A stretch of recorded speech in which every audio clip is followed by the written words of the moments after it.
It's called actually named Lemanahaghn tree, and the reason for its existence, they say that one time there was a great fire. Monaghan was away from home again. Obviously he was out working, preaching.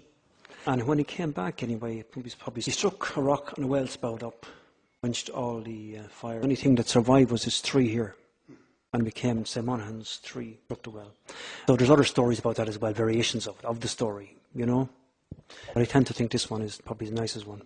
Now this tree, of course, fell many times over the years, but always sprouted up. You know, this one here is about, I don't know how many years. I can remember the very old one there, you know, back in the 60s.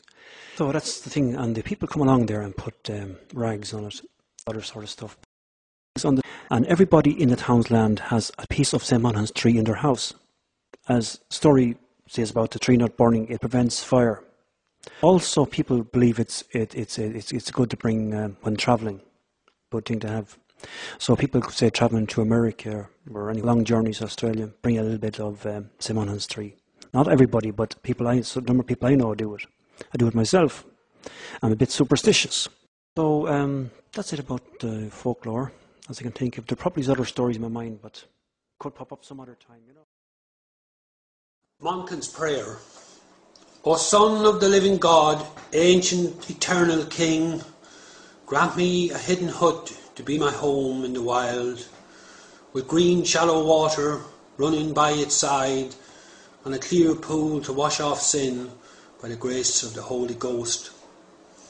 A lovely wood close by, around it on every hand, to feed the birds of many voices, to shelter them and hide, southward facing for Warmouth, with a stream on its grounds, on choice land of thick growth, good for every crop.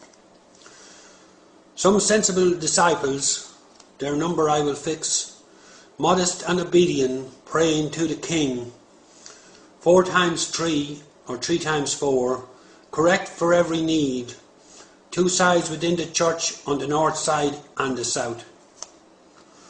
6 pairs beside myself, gathered all about me, praying for all eternity to the King who lights the sun.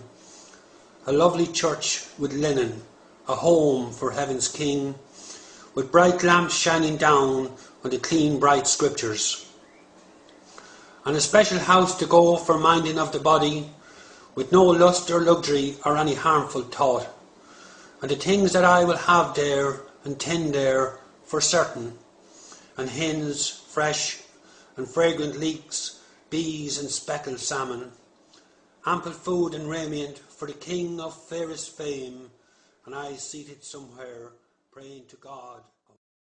While I understand and appreciate the significance of Lemanahaghn and its ancient Christian sites, to me it's not so much its significance that's important as its relevance and how we relate to it as people from Lemanahaghn and from the parish and from elsewhere who come to visit Lemanahaghn. I think I'm going back to the womb of Christianity in Lemanahaghn, and the boundary of the cell to me is the actual womb, and the cell itself is the baby, me the baby, inside in that womb. And that's where I'm born, and it's pre-Christian. So I'm born as a person within my own right, and going there to Mel's cell reminds me of that, and that impacts on me permanently every time I go there. And when I leave the cell, I'm leaving as a person created by God, and all our ancestors since Lemanahaghn came to Lemanahaghn would have gone to Mel's cell and would have gone to the well, and there's that great sense of continuity. But even beyond continuity is that sense of presence, that Lemanahagh's well and Lemanahaghn road and in particular Mel's cell has existed from the 6th century as it is today undisturbed, and it has that sense of presence, that sense of now, that on a personal basis I don't experience anywhere else. The millennium sun will rise o'er Mel's cell, sing songs of praise at my holy well, for I was Mel's only son. My work goes on until kingdom